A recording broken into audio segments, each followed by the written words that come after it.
So you're running Facebook ads, but you're not sure if you're doing a good job. You might be getting sales, but then they stop and your account is quite unstable most of the time. If that's you, check this video out. So the most common problem that advertisers have in the last couple of years is the tracking. Since iOS 14.5 came out, the tracking went all haywire, and now your iPhones don't send out information back to Facebook on what happened after the click. Because of that, Shopify started working with Facebook, and basically all other server sites tracking setups after that started following, where now the server sends you the information of the buyer after the purchase happens. So Facebook now has a way of getting it from the server. So you're going to be able to know what happened with the first click and what happened with the last click if you set up the server side tracking. But if you don't, you're going to have a lot of ads that get you sales, but it's not going to show anywhere. Your Google Analytics is not going to pick it up, your Facebook ads is not going to pick it up, and then you're going to be surprised when you turn off your ads and then all of a sudden you have less sales. Basically meaning that Facebook now is grossly underestimating how many sales it brings you because of the lack of data. Even with the server-side tracking, you're going to have some spillage and loss of data as well. So think about that and always keep in mind that you get a little bit more than what's stated under. Now, when it comes to setting up the server-side tracking, you have two links. I'm going to add them in the description. So the first step is going to be following the Facebook guidelines, and this is the page you need to go to. After which you have this Shopify site on how to set it up. Shopify is the easiest thing. You also now have for WordPress solutions that we can link to under, but as well, Stape is a really good solution for custom coded websites as well, and I think it could work for WordPress websites as well. Now that we had that out of the way, you're able to get basic tracking setup. If you didn't have that, you're gonna see how big of a difference now it is, because you're not flying blind anymore. Your investments have a lot more logic and you can actually develop something from this. From that point on, you do need to add one more layer, and that's gonna be the UTM side. The UTMs are gonna be super important, because it's gonna give you the information what happened. So which source is it? Is it Facebook? Is it Google? It's gonna give you the medium, so which campaign it was. It's also gonna give you the ad set name and also and the ads name. So you're gonna be able to exactly know which ad gave you which specific sale. So if you think about how to set up the UTM tags, I got you covered. We wrote a book on this topic, so I'm just gonna add the link to it in the description. The book is free, just download and use it. When we got that out of the way, how to structure the account. First of all, if you're going after sales, set up campaigns for conversions. Do not go for engagement or traffic or anything else, because all of the audiences are divided into three different groups. One is going to be converters, one is going to be engagers, and one is going to be clickers.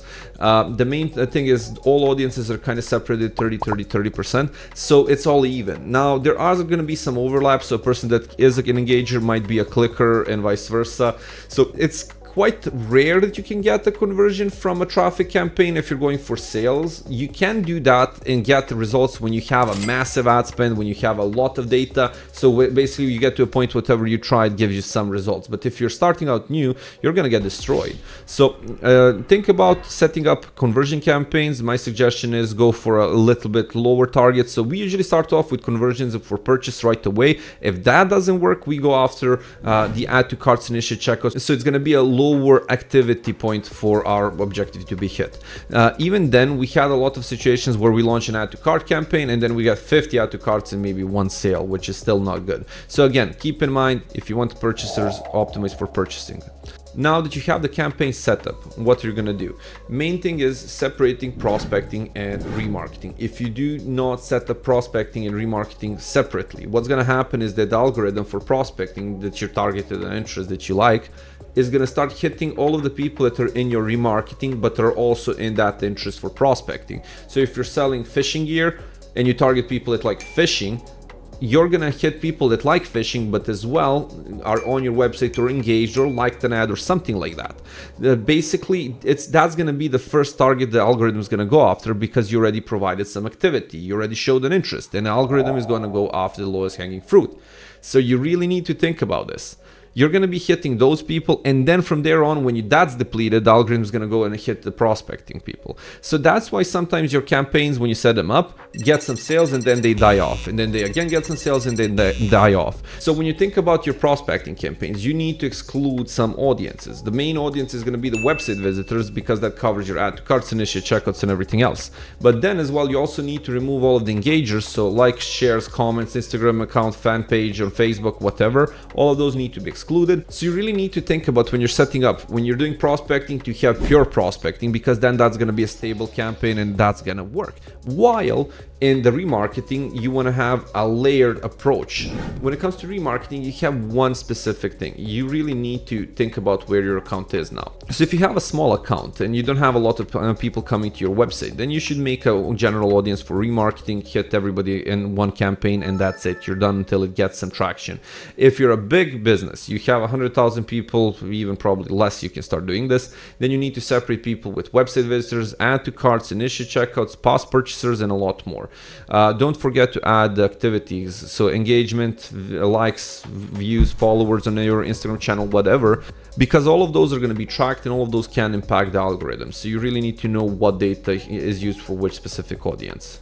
So the remarketing setup that I like for heavier spending accounts is going to be a specific messaging and a specific approach to people that are add to cart, initiate checkout, maybe multiple view contents and similar stuff. Then you have a little bit less aggressive messaging for website visitors and similar. And then you have basically just the remarketing of the prospecting ads hitting the people that are engagers.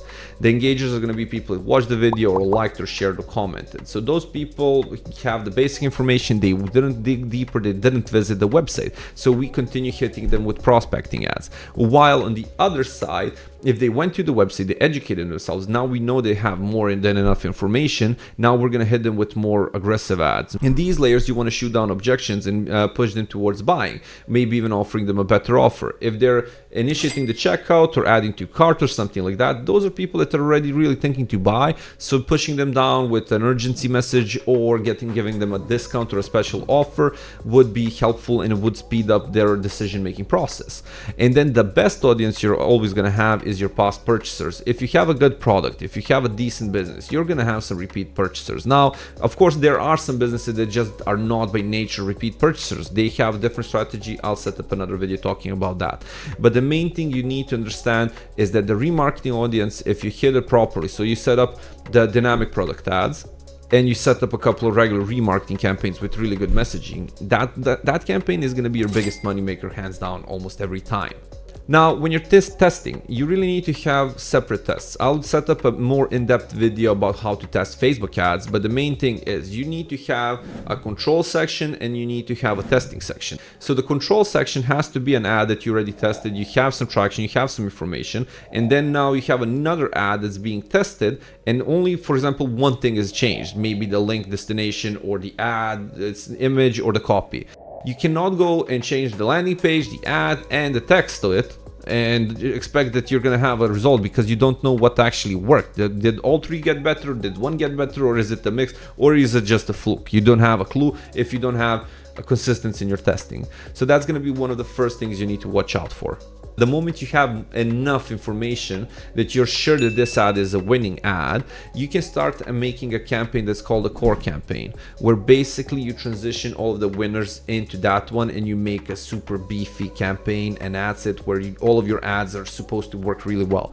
With that core ad set, you're going to be able then to test a lot of different audiences, because now you know you have really good working ads. Now this cycle should repeat from time to time, where you test ads, improve your ads, then reach out to the audiences and then just test around until you get to the results you want. Now keep in mind two things. Most of the time when testing, people don't spend enough money, or they spend the money stupidly. So spending the money stupidly would be setting up CBO and then letting the CBO eat up all of your money on one ad set and then thinking that you tested all ad sets. Make sure that each ad and each audience was tested with enough money. Look at the amount of money tested. Like if you spent $50 and got zero sales and your product is $20, yes, turn off the campaign. But if you have a $2,000 product and you spent $20, that's not enough money for you to be able, without a doubt, to exclude that audience that's a working audience, or the ad. So that's one thing you really need to think about. So let's repeat what we learned today. First of all, tracking. You cannot run Facebook ads if you don't have good tracking. The tracking is really helped by UTM tags, and you can set them up following our tutorials here.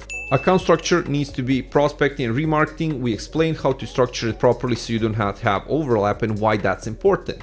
After which, the last section that we talked about is how to test properly and what is a good test and what are the requirements of the test being conclusive. Thanks so much. If you want to learn more about what we do, check out our website, digitalrocketads.com. As well, if you have any questions, drop them in the comments. Thank you so much. Bye.